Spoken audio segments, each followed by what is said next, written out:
Muito bem. Iniciando então o nosso trabalho, o Livro dos Espíritos. Introdução ao estudo da doutrina espírita. Vamos começar aqui pelo item número 8. Bom dia, Dilma.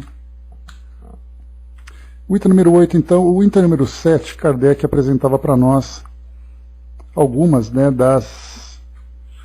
das oposições que as corporações científicas ofereciam, apresentavam contra a doutrina espírita, após o que Kardec trouxe para nós aqui do resumo das bases da doutrina.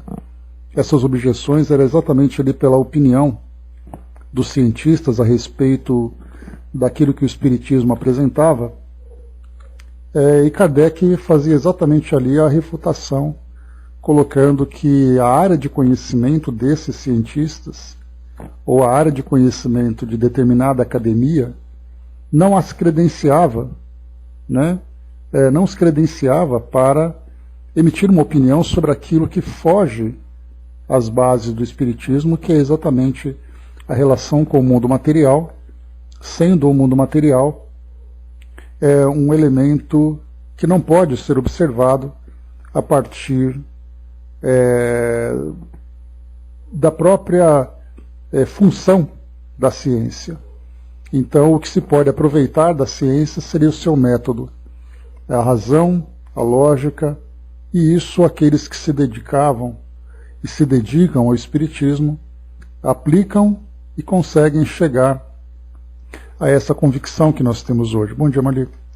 Então, Kardec, nesse item número 8, ele dá uma continuidade nesse raciocínio, após, então, quando ele coloca aqui no final, que, na verdade, a discussão a respeito do Espiritismo deve ser dirigida para aqueles que realmente têm interesse em se dedicar ao estudo, e não aqueles que, à distância do alto do seu conhecimento, e muitas vezes até do seu orgulho, emite uma opinião favorável ou desfavorável sem sequer conhecer aquilo que o Espiritismo traz.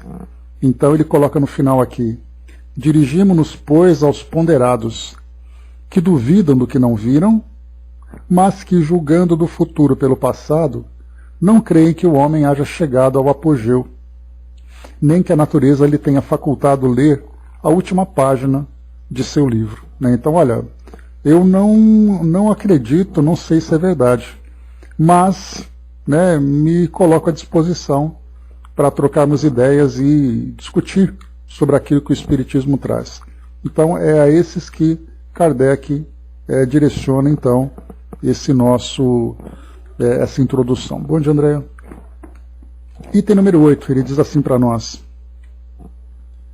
E algo importante também, pessoal, só para lembrar, que Kardec ele se dirigia para aquelas pessoas daquela época, e a gente já conversou sobre isso também, que era um contexto diferente, era uma mentalidade diferente, e que hoje nós não enfrentamos isso. Então nós veremos, no próximo item inclusive, Kardec falando sobre fenômenos que eram observados naquela época, que também não são hoje. Então nós poderíamos dizer, bom, então não serve para nós. Fazendo os devidos ajustes e direcionamentos, nós vamos conseguir perceber que, apesar de não termos a mesma resistência que se tinha naquela época, o Espiritismo ainda enfrenta muitas barreiras, exatamente porque encontra ainda essa mesma resistência, embora num tom diferente, para que possa trazer o seu conhecimento, trazer a realidade do mundo espiritual, a ponto de transformar a realidade que nós estamos vivendo hoje. Bom dia, Osmar. Vamos lá. Acrescentemos que o estudo de uma doutrina, a qual a doutrina espírita, que nos lança de súbito numa ordem de coisas tão nova quão grande, só pode ser feito com utilidade por homens sérios, perseverantes, livres de prevenções e animados de firme e sincera vontade de chegar a um resultado.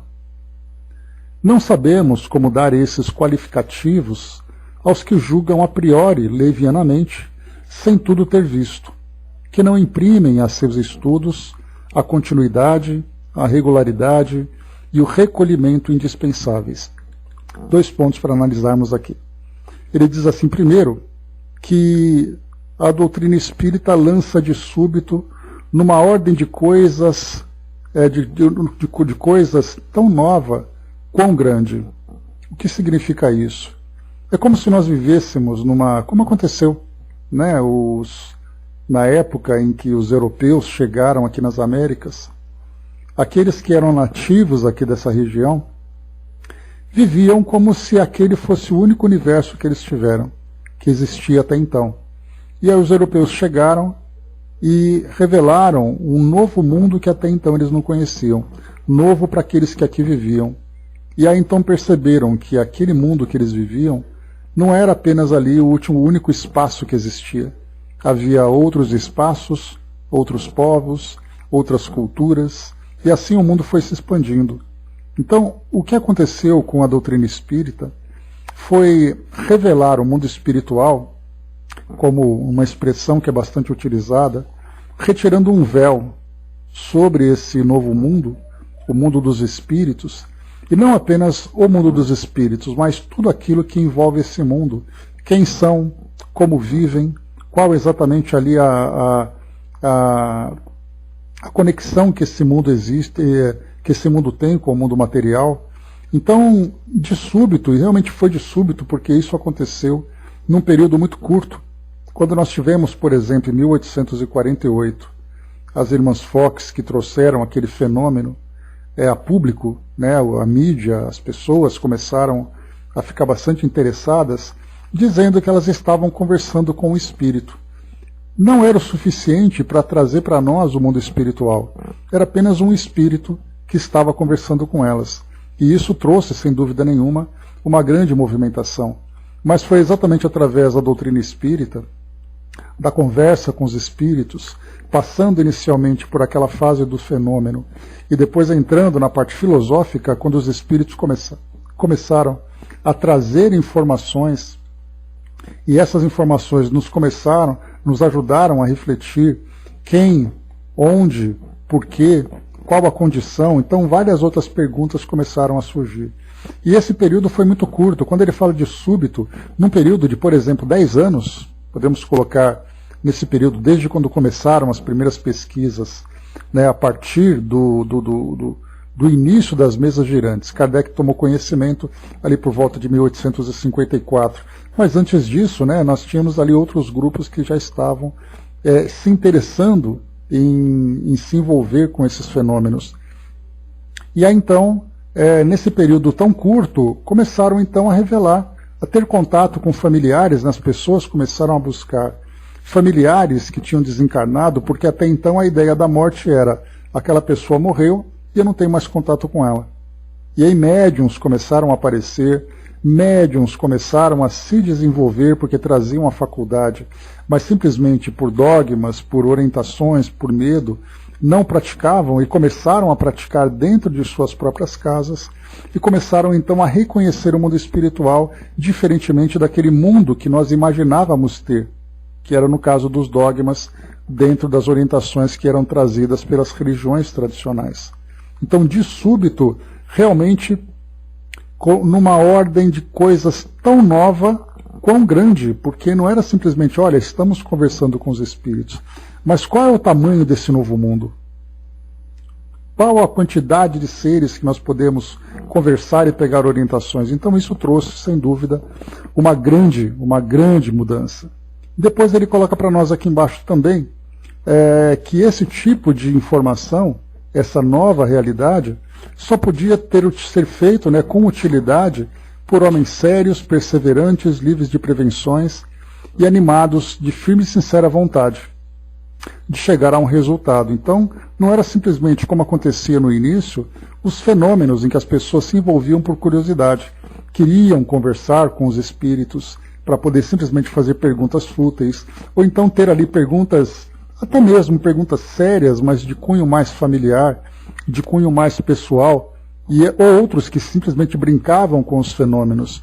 E aí então, para que essa realidade começasse realmente a tomar corpo, a criar uma base sólida, uma base firme, havia necessidade desses homens sérios e perseverantes e livres dessas prevenções, e também com o objetivo para começar a fazer as perguntas certas. para começarem a se dedicar a essas novas ideias, se dedicarem depois a novas questões para que pudesse aprofundar e ampliar o conhecimento sobre esse mundo. Porque de nada adianta pegar algo tão importante, como é o caso que nós vemos aqui, dessa nova ideia da doutrina espírita, e colocar pessoas comuns para se dedicarem a esse estudo ou a essa relação. Porque essas pessoas comuns farão perguntas comuns. Para que você possa observar como aconteceu com o próprio desenvolvimento da ciência, no caso da astronomia, por exemplo. Vamos pegar, porque esse é um tema bastante interessante naquela época, né, quando iniciou o Renascimento, com Galileu, com Copérnico, com outros nomes importantes. Se você pega uma pessoa comum e pede para ela olhar para o céu, o máximo que vai acontecer é ela se deslumbrar com as estrelas, começar a brincar com os desenhos, tentar imaginar aquela ideia da previsão do futuro. É o máximo que ela consegue. E quando você coloca pessoas sérias, eles começam não apenas a desenvolver métodos e teorias, como começam também a desenvolver tecnologias para poder se aprofundar. E aí começaram então a olhar as profundidades do espaço, começaram a entender a constituição dos corpos, as forças que movem tudo aquilo, e pessoas comuns não seriam capazes de fazer isso. Né? E se vê como parte do universo também da mesma forma. Né? Bom dia, Brás, bom dia, embaixador. Então, por isso, é muito importante a gente perceber que a doutrina espírita ela segue o mesmo curso.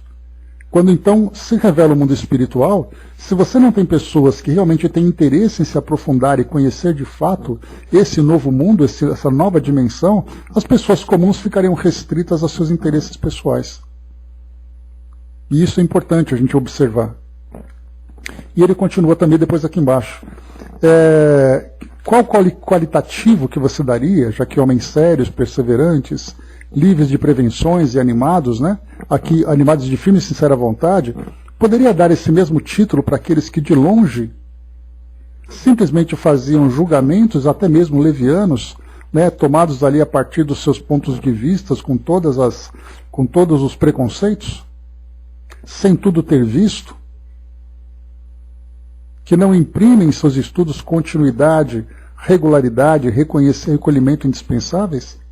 Nós tivemos já, aqui mesmo no nosso grupo, várias vezes, para quem é aqui mais antigo no Pautalk, conhece um pouco da dinâmica aqui das salas, né, quando entravam pessoas com toda a autoridade aqui desafiando os espíritas, né, me prova que isso é verdade, porque tal, então era um debate que acontecia de pessoas que entravam, né, especialmente ali dos irmãos evangélicos, né, mas daqueles um pouco mais afoitos, aqueles um pouco mais exaltados, que chegavam desafiando. Onde está na Bíblia? Me prova que na Bíblia tem. Então, ou chegavam pessoas curiosas que diziam assim, eu quero saber se a reencarnação é verdadeira. Então a pessoa chega num lugar, do nada, lança uma pergunta como essa, e naqueles poucos minutos em que se eu fizesse, né, se eu me dedicasse a dar atenção àquela pessoa, eu teria que convencê-la da existência, da realidade da reencarnação em poucos minutos. Sendo que a reencarnação é uma questão filosófica extremamente profunda, extensa, e que necessita de muito estudo, mas aquela pessoa quer ser convencida naquele momento. Ou então aquele outro diz assim, que não chega um cético, e diz assim, me prova que espíritos existem. E eu vou ter que responder com poucas palavras, convencê-lo de que os espíritos existem. E quando Kardec coloca que para isso, para que você possa compreender de fato a extensão e profundidade dessa filosofia, você precisa continuidade, regularidade e recolhimento indispensáveis. E mais do que isso lá em cima, livres de prevenções, animados de vontade de conhecer. Então isso é uma realidade que nós encontramos e hoje é assim também. Na afronta que existe entre disputas, entre religiões, em que cada uma defende ali os seus dogmas como sendo a única verdade, nós vamos encontrar isso. Da mesma forma também nós vamos encontrar filósofos, estudiosos, é bem interessante, quando nós encontramos, por exemplo, uma pessoa que é estudiosa sobre a história das religiões, ela vai ler sobre todas as religiões. E depois ela escreve ali um artigo, então ela emite uma opinião sobre aquela religião, baseado numa única leitura. Então é muito interessante a gente ver artigos de revistas de renomes que estão aqui em circulação no nosso meio, em que os repórteres falam, olha, o Espiritismo acredita nisso, nisso, nisso, ponto. Com toda a simplicidade, como se ele tivesse ali, naquele momento da escrita, condições de abarcar a profundidade não apenas do Espiritismo, mas nós podemos estender isso para todas as religiões. O islamismo fala sobre isso. O islamismo é uma religião milenar. O que ele conhece exatamente do islamismo? Ele leu meia dúzia de artigos na internet e acredita que ali ele tem um conhecimento para falar sobre o islamismo? Sobre o judaísmo, uma religião milenar também? O cristianismo da mesma forma? Portanto, se você quer se dedicar a alguma coisa e realmente emitir uma opinião concreta, sólida, você precisa de continuidade, regularidade e recolhimento. Do contrário, você simplesmente leu e emite uma opinião curiosa, de alguém que é curioso, mas que não se aprofundou. Então, esse é o grande drama que nós encontramos. Ainda menos, continua aqui Kardec, saberíamos dá-los a alguns que, para não decaírem da reputação dos homens de espírito, se afadigam por achar um lado burlesco das coisas mais verdadeiras ou tidas como tais por pessoas cujo saber, caráter e convicções lhes dão direito à consideração de quem quer que se preze de bem educado. Então ele está dizendo assim que muitas vezes alguém emite uma opinião crítica sobre determinado tema, como por exemplo o Espiritismo, e coloca ali o lado burlesco, né, lembrando que burla significa piada, né, lá do italiano, né, então o lado engraçado, o lado cômico, né, o lado caricato de um determinado tema, como a doutrina espírita, e ele faz isso para poder ficar bem entre os seus pares. Então, para ele dizer assim, olha, eu fui lá numa reunião espírita e realmente eu vi coisas muito sérias. E aí os amigos deles vão olhar com cara assustado dizendo, você está brincando, né, que você está com a sua opinião. Então, para evitar esse tipo de apontamento dos amigos, ele vai dizer, pois é, aquilo lá era uma palhaçada e tal, mas muitas vezes no fundo teve algo que mexeu com ele. Mas o seu orgulho faz com que ele se manifeste dessa forma. Então ele precisa manter a sua reputação entre os seus pares, no ambiente onde ele atua, para que não fique manchado, né, nas suas ideias, nas suas opiniões. E aí ele coloca, abstenham-se, portanto, ou seja, fiquem quietos, portanto, os que entendem não serem dignos de sua atenção os fatos. Ninguém pense em lhes violar a crença. Concordem, pois, em respeitar as dos outros. Então aqui o Kardec coloca, olha, se você quer estudar, vamos conversar sobre isso. Inclusive na própria Revista Espírita, Kardec já tinha colocado, né, algumas refutações, né, que são opiniões para responder a algumas críticas. Então ele dizia, várias vezes ele escreveu sobre isso, ele dizia assim que ele só se dá o trabalho de responder a alguma carta que é recebida ou alguma publicação quando essa carta apresenta realmente a intenção do debate, o debate sério e construtivo. Aqueles que simplesmente criticam por criticar, ele nem se dá o trabalho de responder. Embora ele tenha escrito ali um outro artigo, que talvez ali tenha mexido, né, com orgulho de Kardec, né, porque ele era um apaixonado pela doutrina, né, e como encarnado ele não está livre do seu orgulho também. Então quando alguém escrevia alguma coisa, ele ficava ali, se sentia provocado, ele respondia. Mas de um modo geral, ele respondia apenas àqueles comentários que eram sérios. Que ele via que realmente poderia, através daquela resposta, construir uma linha de raciocínio esclarecendo melhor o que é a doutrina espírita. E ele segue. O que caracteriza um estudo sério é a continuidade que se lhe dá. Basta lembrar aqui quanto tempo nós estamos estudando a doutrina espírita, não apenas aqui no nosso grupo, mas cada um de nós, né, dentro da participação de instituições, o tempo que nós frequentamos o centro espírita, quantos livros nós já lemos, né? Inclusive eu já falei para vocês que a gente computa, né, enquanto fala sobre horas de voo, nós temos horas de leitura, horas de palestras, horas de trabalho. Então se nós fôssemos colocar tudo isso, né, numa contabilidade, né, acabaria aprofundando aí também a própria qualidade do estudo, não apenas o tempo. Mas o tempo que nós dedicamos, né, a seriedade, a continuidade, é o que caracteriza o estudo sério. A mesma coisa acontece de uma forma bastante simples de um aluno numa escola. Se ele quer bem na prova, ele tem que ter um estudo sério. Eu tenho alunos, né, que quando vão estudar para a prova, eles estudam ouvindo música e deitados no sofá. Aí você fala, né, e depois você cochila, né, porque é inevitável.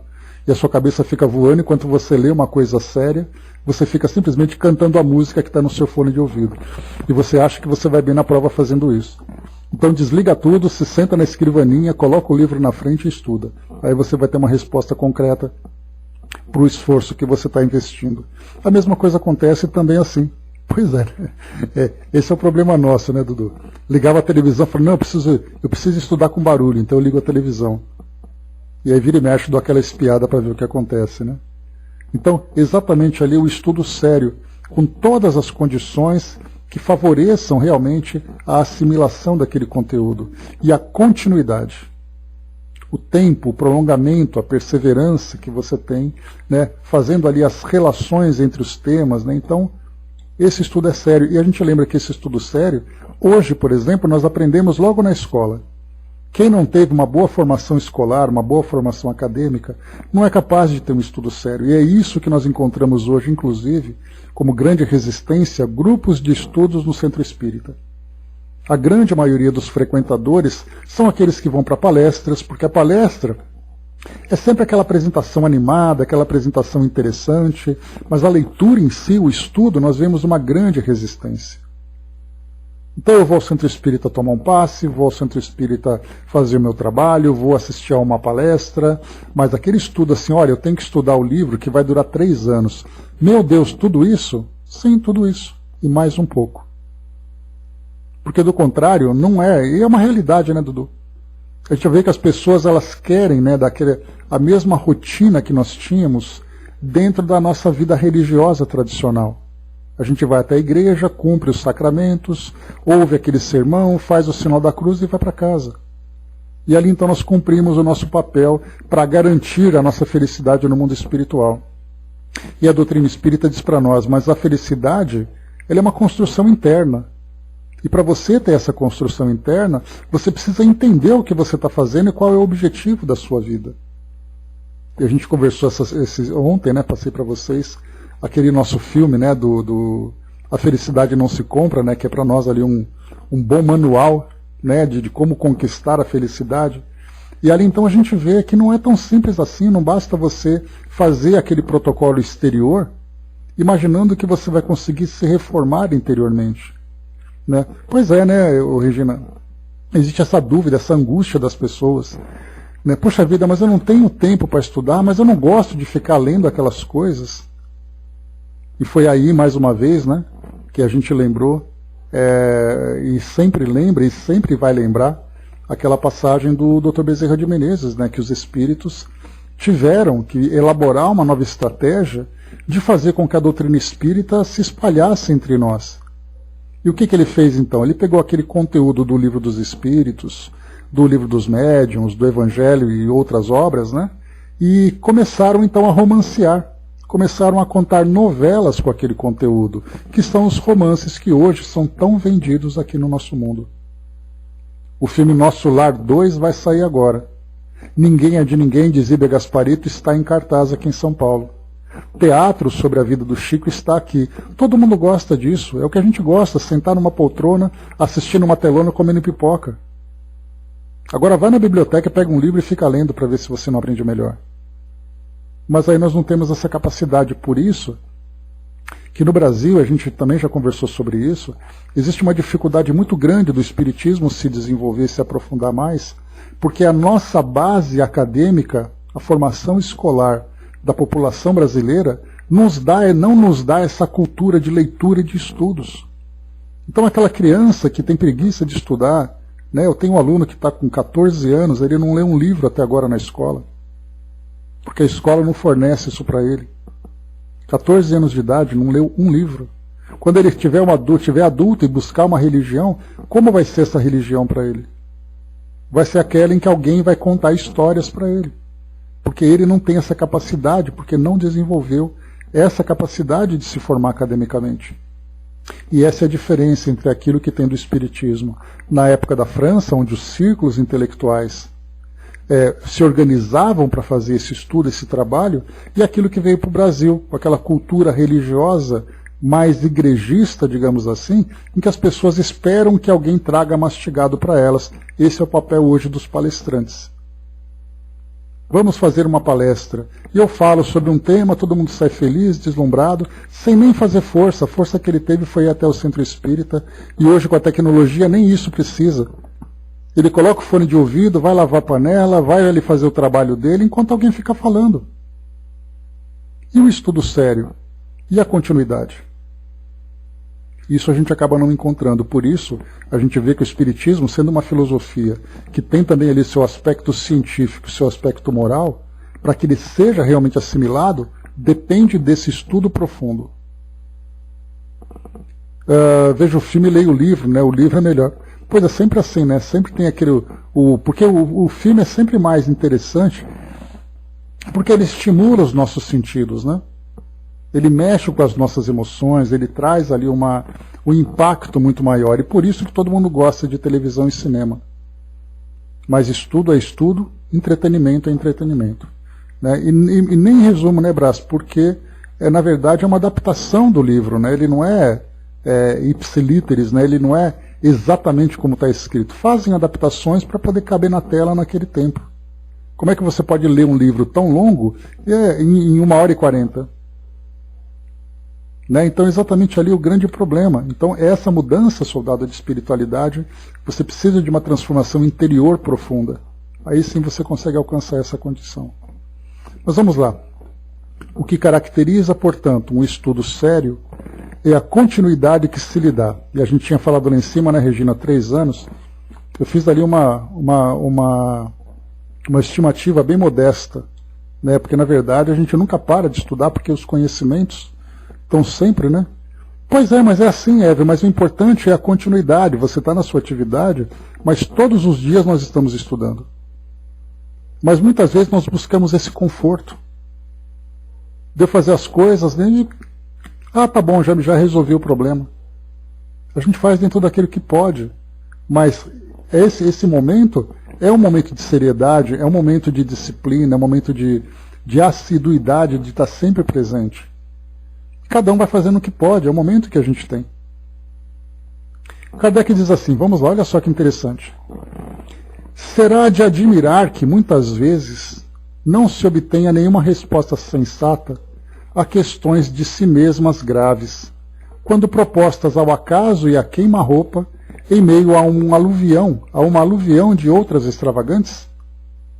Então Kardec pergunta, você acha que você vai obter uma resposta séria se você simplesmente jogar uma pergunta séria no ar para alguém responder no meio de um turbilhão de coisas?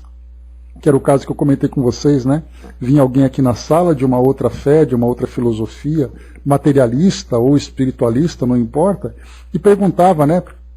Me fala o que é a religião, me fala o que é o espiritismo. Aí, pô, meu amigo, eu vou ter que falar para você do espiritismo, eu vou ter que parar o meu estudo para te dar atenção, para falar para você sobre o que é o espiritismo, depois você vai embora, e você acha que você vai entender o que é o espiritismo? Até hoje nós estamos aí aprendendo o que é o espiritismo, depois dessa longa jornada que nós estamos aqui percorrendo, de estudos, de trabalho, de frequência, de pesquisa. Estou tentando entender qual é e você quer que eu te responda assim? Depois ele coloca, demais, sucede frequentemente que, por complexa, uma questão, para ser elucidada, exige a solução de outras preliminares ou complementares. Então não é simplesmente responder.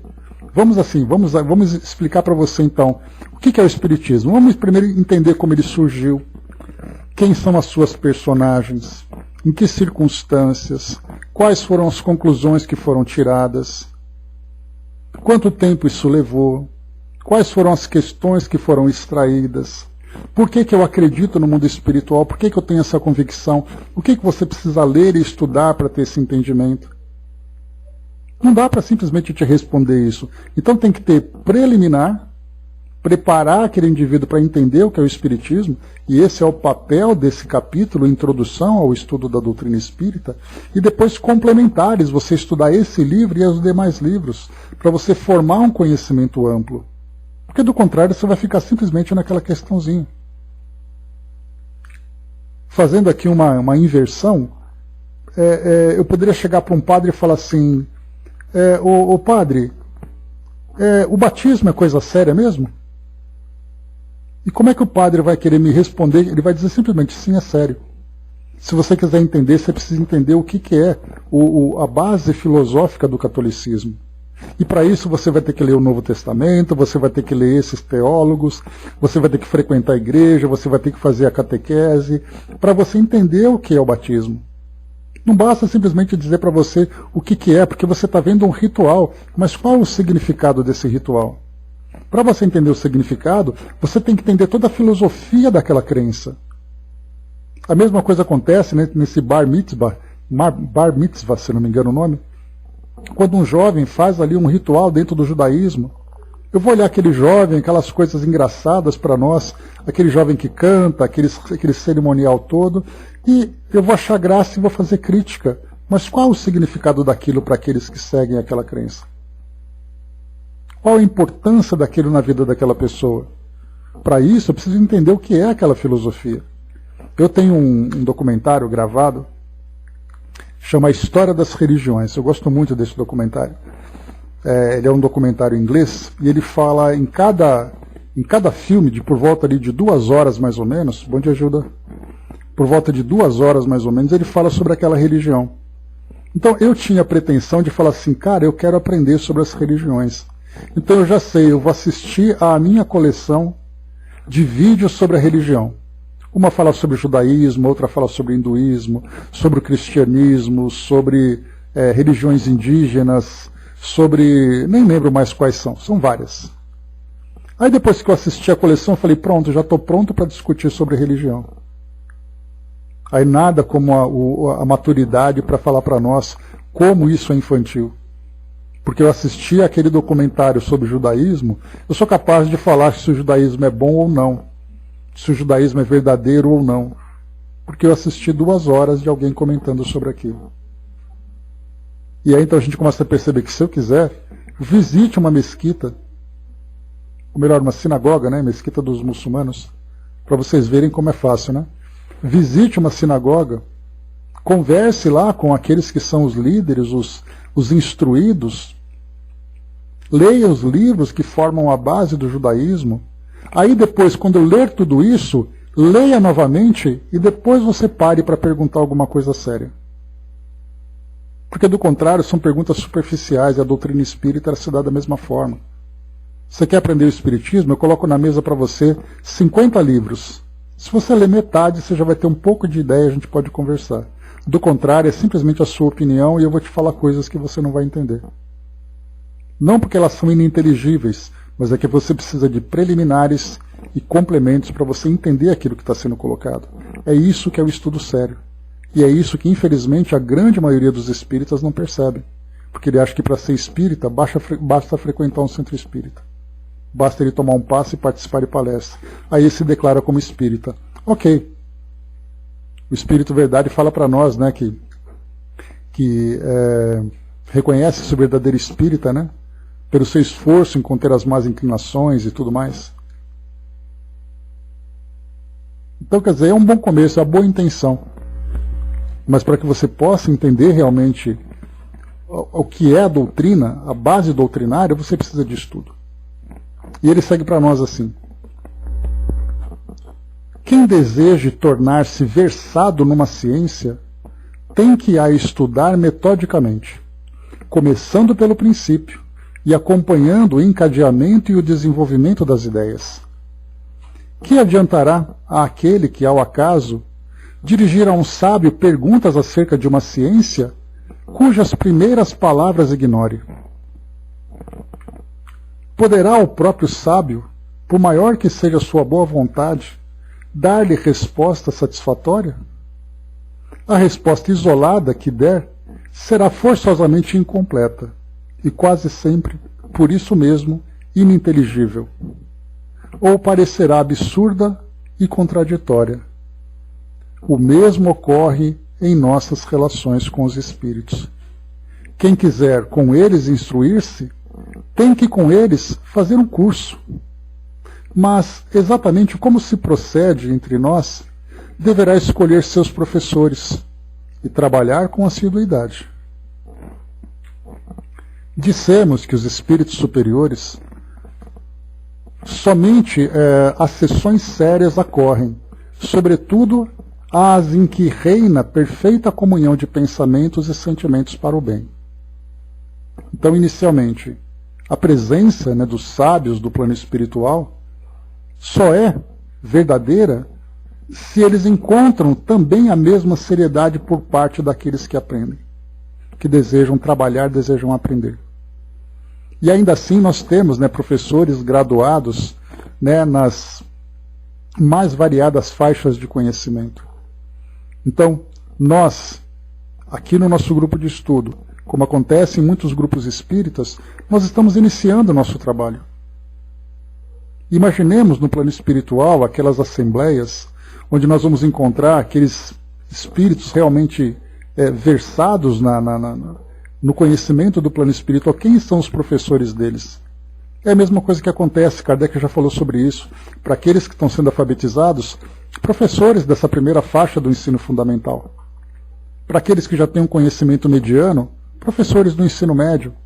Aqueles que já têm um conhecimento superior, professores do conhecimento superior. E aqueles que são doutos de conhecimento vão conversar com outros doutos também, que são os doutores. Não vai trazer um doutor para ensinar uma criança a ler e escrever. Então nós vamos encontrar essas diversas faixas de conhecimento. E esses espíritos superiores, portanto, são superiores de acordo com a necessidade daquele grupo. Até porque não adianta trazer para nós grandes conhecimentos se nós estamos formando essa base que nós temos hoje. Tentando entender aquilo que o Espiritismo traz para nós como base filosófica. A partir dali a gente começa então a avançar, a aprofundar cada vez mais, e para isso então nós começamos também a interagir com outras inteligências que vão trazendo para nós esse conhecimento. A leviandade, diz aqui Kardec, e as questões ociosas os afastam, como entre os homens afastam as pessoas criteriosas.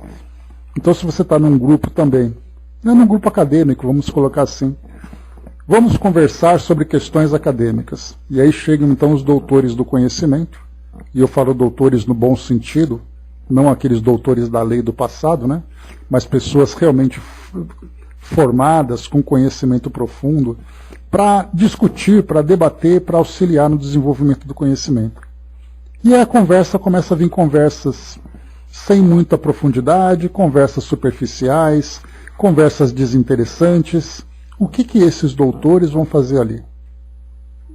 Eles simplesmente abrem mão e falam, olha, então boa sorte para vocês, né, divirtam-se, né, já que o tema ali parece ser um tema muito mais de diversão do que seriedade. E depois, se nós observarmos ali uma mudança, não negaremos, né, nova assistência no futuro. Mas, por enquanto, né, boa sorte para vocês. Então, por isso que é colocado para nós que, da mesma forma que os espíritos também se afastam de grupos que são levianos e que trazem questões ociosas, a mesma coisa acontece também entre os encarnados. Então, nós temos um exemplo claro sobre isso. E aí ele coloca aqui agora, Kardec já traz, além do afastamento desses espíritos, já traz uma questão grave. O campo fica, então, livre à turba dos espíritos mentirosos e frívolos, sempre à espreita de ocasiões propícias para zombarem de nós e se divertirem à nossa custa. Que é que se dará com uma questão grave em reuniões de tal ordem? Será respondida, mas por quem? Acontece como se a um bando de doidivanas que estejam a divertir-se propusesseis essas questões. Que é a alma? Que é a morte? E outras tão recreativas quanto estas. Se quereis respostas sisudas, haveis de comportar-se com toda a sisudez, mas na ampla acepção do termo, e de preencher todas as condições reclamadas. Só assim obtereis grandes coisas. Sede, além do mais, laboriosos e perseverantes nos vossos estudos, sem o que os espíritos superiores vos abandonarão, como faz um professor com os discípulos negligentes. Então a questão é, que discípulos nós somos? Dedicados, perseverantes, interessantes, ociosos, negligentes? Angelina colocou, como se fala, né? Muita caminhada temos que realizar. Ir, voltar, várias reencarnações, né? E de fato é assim. Então, aqui, o que Kardec coloca, talvez esse item número 8 ele seja um item dos mais importantes aqui dessa introdução, porque a gente vê que a partir dessas reflexões mostra exatamente a responsabilidade dos nossos estudos e do nosso trabalho. E isso se dá em qualquer ambiente, seja aqui no nosso grupo virtual, seja no nosso trabalho virtual, seja no trabalho presencial. É a seriedade, a dedicação, é a disciplina, a responsabilidade que nós temos com o trabalho que vai fazer com que esses instrutores espirituais e esses colaboradores estejam juntos. Para que essa atenção toda, essa dedicação toda da minha parte, se aquele que se mostra como interessado não se coloca realmente na condição de interessado? Depois aqui no item número 9, aí Kardec já dá uma mudadinha de página, ele diz assim: o movimento dos objetos é um fato incontestável. Lá no item número 4, se eu não me engano, Kardec fala um pouquinho sobre isso também. Que os fenômenos, né, de efeitos físicos aconteciam naquela época, mesas girantes, mesas dançantes e tudo mais, e os cientistas poderiam então se dedicar àquele fenômeno se perguntando qual é essa força invisível que move aqueles corpos. Então aqui agora no item número 9 ele volta a esse tema e ele coloca assim: o movimento dos objetos é um fato incontestável. A questão está em saber se nesse movimento há ou não uma manifestação inteligente. E em caso de afirmativa, qual a origem dessa manifestação? Então Kardec vai aplicando aqui nesse caso exatamente aquela questão da filosofia da ciência, né, das pesquisas que nós fazemos. Então, só pegando só um instantinho aqui, pessoal.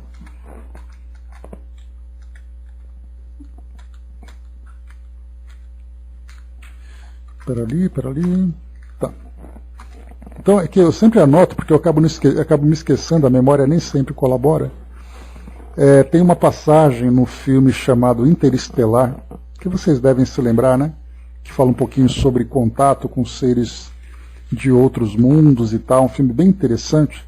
E numa passagem o personagem traz para nós um resumo dessa filosofia. Então Kardec, ele apresentou mais uma vez aqui nesse trecho, eu vou reler para a gente poder aplicar, né, essa linha de pensamento da filosofia científica. Então ele diz assim: o movimento dos objetos é um fato incontestável. A questão está em saber se nesse movimento há ou não uma manifestação inteligente e, em caso de afirmativa, qual a origem dessa manifestação. E o resumo dessa filosofia diz assim: registre os fatos, analise, determine o como e o porquê, e então apresente suas conclusões.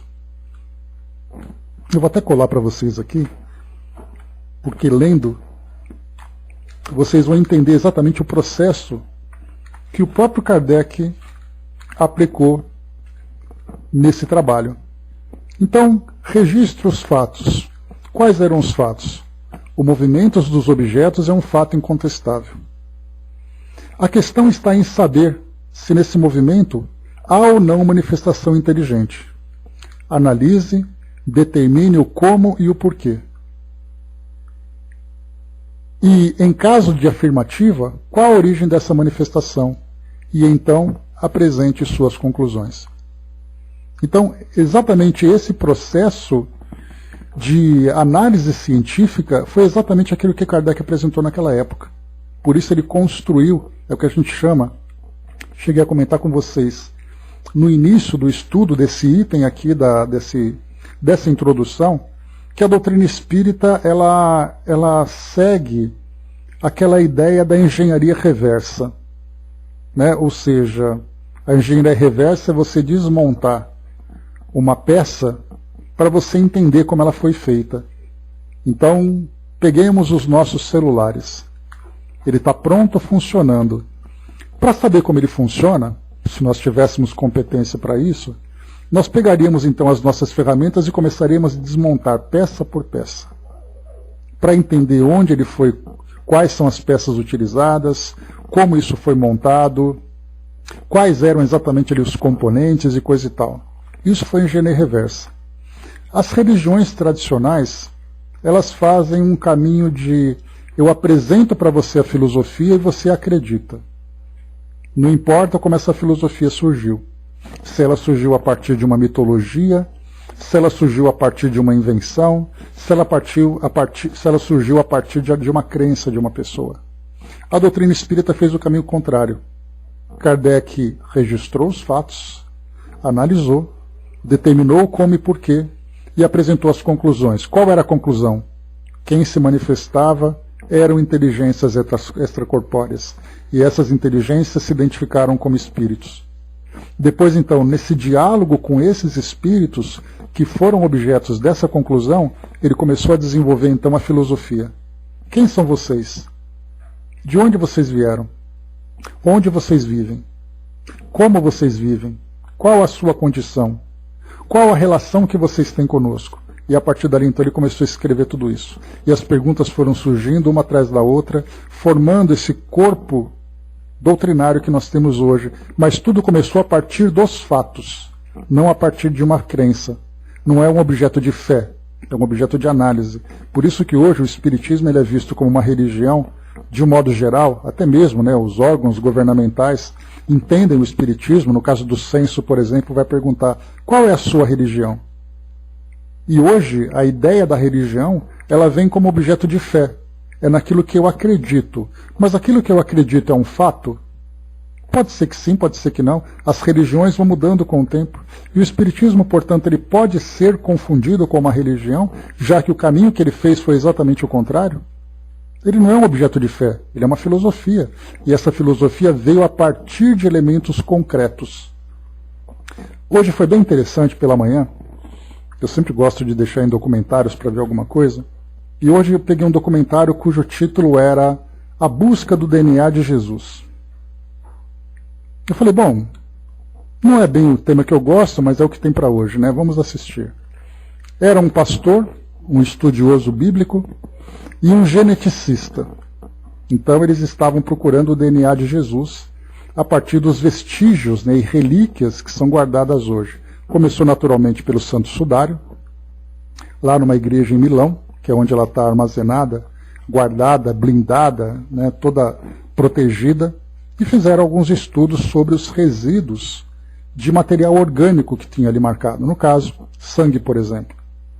E depois, aí estamos estudando se era da Idade Média, se era da época de Jesus, né, fazendo ali a datação de carbono de 2000 anos e coisa e tal. Aí depois começaram a procurar alguns ossos. O João Batista, que tinha ali na Hungria, numa igreja, diziam que os ossos que tinham ali eram de João Batista, primo de Jesus. Aí depois foram para Israel. E ali um geólogo estava dizendo que, como Israel é uma cidade que foi montada, é uma região, né, principalmente ali os grandes centros urbanos, foram montados em cima de cemitérios antigos, acabaram encontrando os vestígios, né, de um cemitério. E nesse cemitério acabaram encontrando também alguns elementos de uma pequena cripta que tinha ali a inscrição de que ali estava Jesus e sua família. E aí começou, né, o geneticista e o estudioso bíblico ficaram empolgados, né? E aí então foram conversar com esse geólogo e ele pegou uma caixinha dizendo, olha, aqui tem alguns elementos que são da família de Jesus e também de Jesus. E aí o geneticista cresceu o olho, né, doido para pegar aquelas amostras e fazer ali uma análise, né, fazer ali um sequenciamento genético. Mas o estudioso bíblico deu uma coçadinha na cabeça e falou, olha, sinceramente eu não acredito. E aí o geólogo disse, mas por que você não acredita? Porque Jesus, ele ressuscitou e o corpo dele foi para o céu. Aí naquele momento eu mudei de canal, né? Eu falei, bom, se ele está procurando o DNA de Jesus, e ele acredita que Jesus, depois que morreu, ressuscitou, e o corpo dele foi para o céu, e portanto você não tem como encontrar o DNA, porque nada mais restou, além daqueles vestígios, né, que tinha de Santo Sudário e tudo mais, então a gente percebe o quê? Que a fé é muito mais lógica do que a ciência, quando nós não temos essa base formada a partir da razão. Porque eu não me interesso em estudar aquele material, porque a minha fé diz que esse material é falso. Mas como é que esse material é falso se ele sequer foi analisado? Então é isso que nós vamos encontrar dentro da doutrina espírita no seu processo. Quando nós começamos a entender desde o início, o nosso raciocínio segue por outro caminho. Ninguém me disse no que acreditar. Eu observo os fatos e vou construindo as minhas ideias. Pois é, André. Então eu vou construindo as minhas ideias a partir daquilo que eu vejo. Porque do contrário, simplesmente é a minha fé, e a fé pode ser mudada. Enquanto a fé não se transforma em convicção, ela pode ser mudada. Porque nós vamos mudando, nós vamos transformando, encontrando novas experiências no nosso caminho. Avançando um pouco mais aqui. Não falamos do movimento inteligente de certos objetos, nem das comunicações verbais, nem das que o médium escreve diretamente. Esse gênero de manifestações, evidentemente, para os que viram e aprofundaram o assunto, não se mostra à primeira vista bastante independente da vontade para afirmar uma convicção de um observador novato. Então ele diz que quando nós falamos em participação de médiums, não dá para você dizer que aquele fenômeno que o médium participou, de que o médium participou, é real. Porque para uma pessoa cética, ele pode dizer assim, olha, isso que você escreveu, você pode ter inventado. Isso que você escreveu pode ser coisa da sua cabeça. A gente chegou até a conversar recentemente a respeito daqueles pêndulos, né, onde fazem radiestesia, aquela terapia energética, né? Então ele segura o pêndulo, né, o terapeuta, ele segura o pêndulo e o pêndulo se move. E ele vai dizer, olha, o pêndulo está dizendo sim ou está dizendo não. Para aquele que é cético, vai dizer assim, olha, você me desculpa, mas a sua mão está mexendo. E você não percebeu. E ele vai dizer, não, eu te garanto que eu estou aqui com a mão parada, mas eu estou vendo a sua mão balançar. Mas não sou eu, é o objeto que está balançando a minha mão. Todas essas terapias, Regina. Então você acaba usando, né, esse método, mas esse método não é convincente, porque quem está ali é uma pessoa, um ser humano. E ele pode ser influenciado pela sua própria crença. Então é o que Kardec coloca. Não dá para você analisar os fenômenos que são concretos dentro do espiritismo, analisando o trabalho do médium. Porque o médium, como foi colocado para nós, assim ele diz, né? Esse gênero de manifestações evidente para os que viram e aprofundaram o assunto. Então, para vocês que são médiums aqui na sala, eu vou dizer, olha, eu confio em vocês, eu sei que vocês estudaram, conhecemos os espíritos que se manifestam e, portanto, eu não tenho dúvida, né, a princípio, do conteúdo que vocês apresentam. Porque nós estudamos juntos, nós convivemos juntos.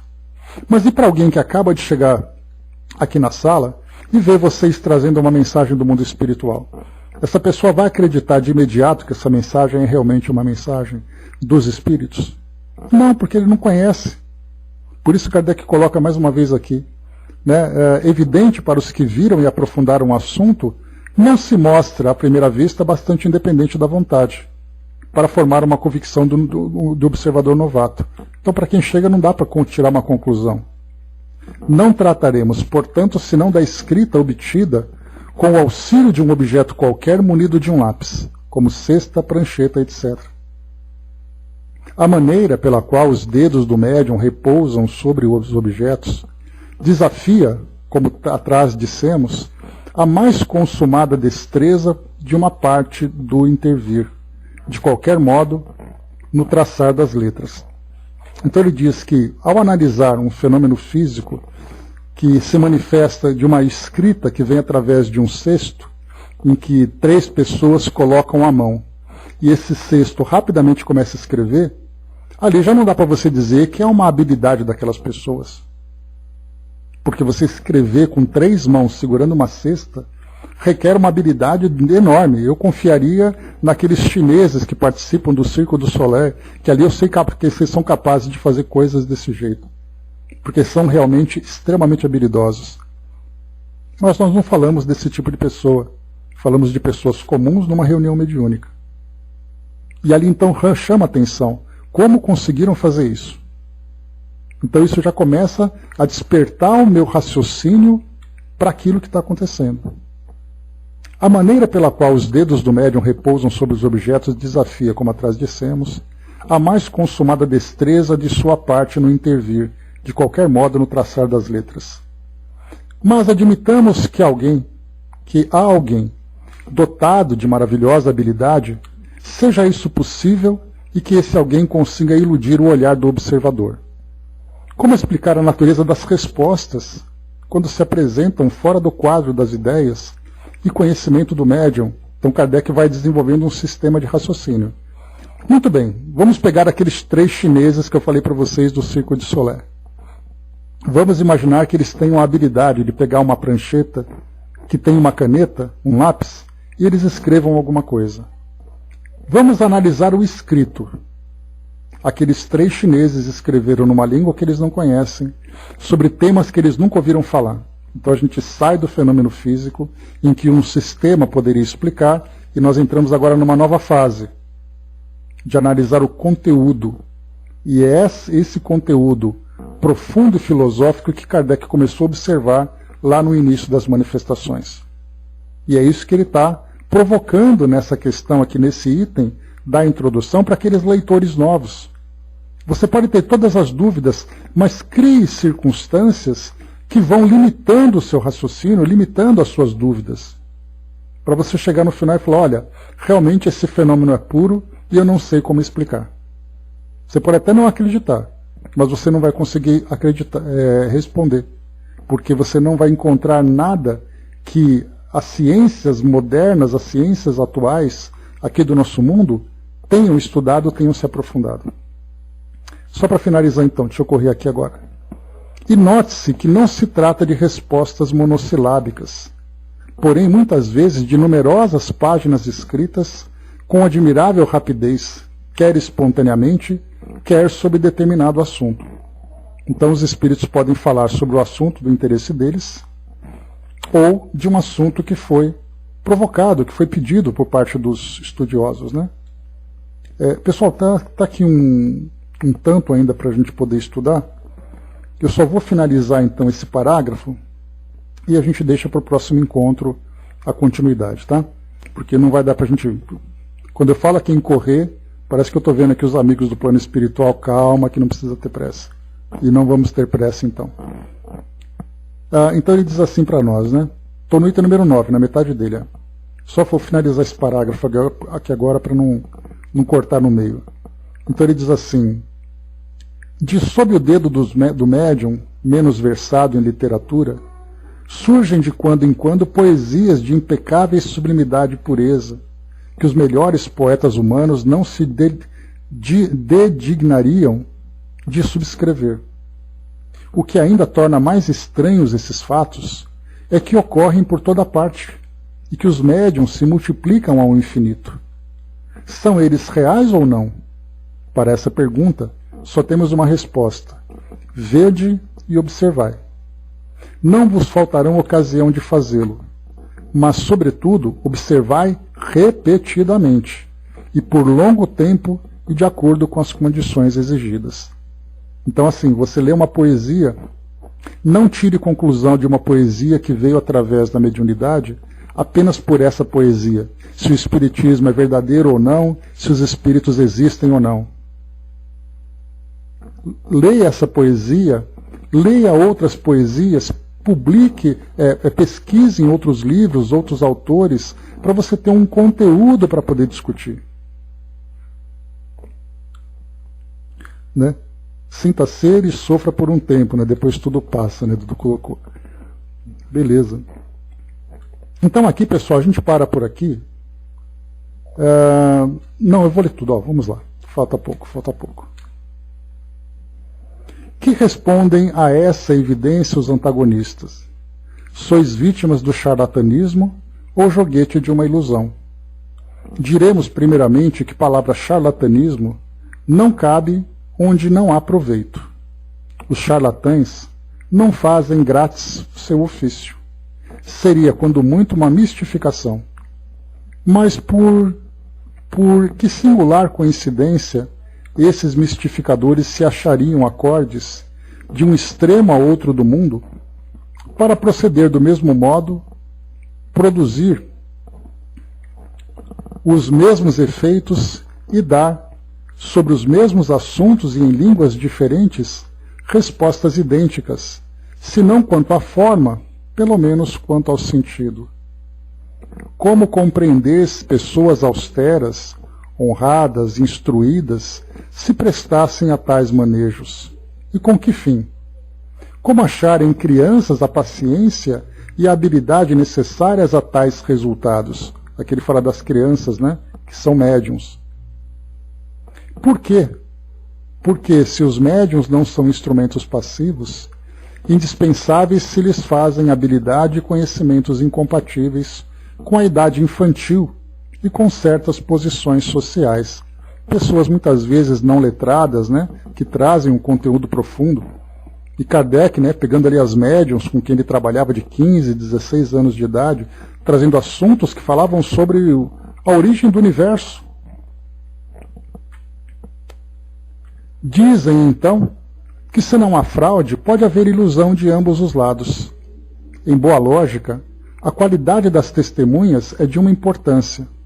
Ora, é aqui o caso de perguntarmos se a doutrina espírita, que já conta milhões de adeptos, só os recruta entre os ignorantes, esses testemunhas, né? Os fenômenos em que ela se baseia são tão extraordinários que concebemos a existência da dúvida. O que, porém, não podemos admitir é a pretensão de alguns incrédulos a de terem o monopólio do bom senso e que, sem aguardarem as conveniências e respeitarem o valor moral de seus adversários, taxem com desplante de ineptos os que não lhes seguem o parecer. Aos olhos de qualquer pessoa judiciosa, a opinião das que, esclarecidas, observam durante muito tempo, estudaram e meditaram uma coisa, constituirá sempre, quando não uma prova, uma presunção no mínimo a seu favor, visto ter logrado prender a atenção de homens respeitáveis que não tinham interesse algum em propagar erros nem tempo a perder com futilidades. Então ele finaliza para nós aqui, dizendo que se você não acredita naquilo, pelo menos respeite aqueles que estudaram, não o respeito humano, mas o respeito pela seriedade e pelo tempo que eles estudaram. Porque assim você pode entender que aquele assunto tem pelo menos algo de sério, e não é algo simplesmente fútil. Então, meus amigos, finalizando esse item número 9, concluímos aqui então essa visão de Kardec, bem interessante, aqui também provocativa, como sempre. E o Dudu trouxe para nós aqui, né? O tempo bem extraído, bem usado, o tempo sabedor do que se lê,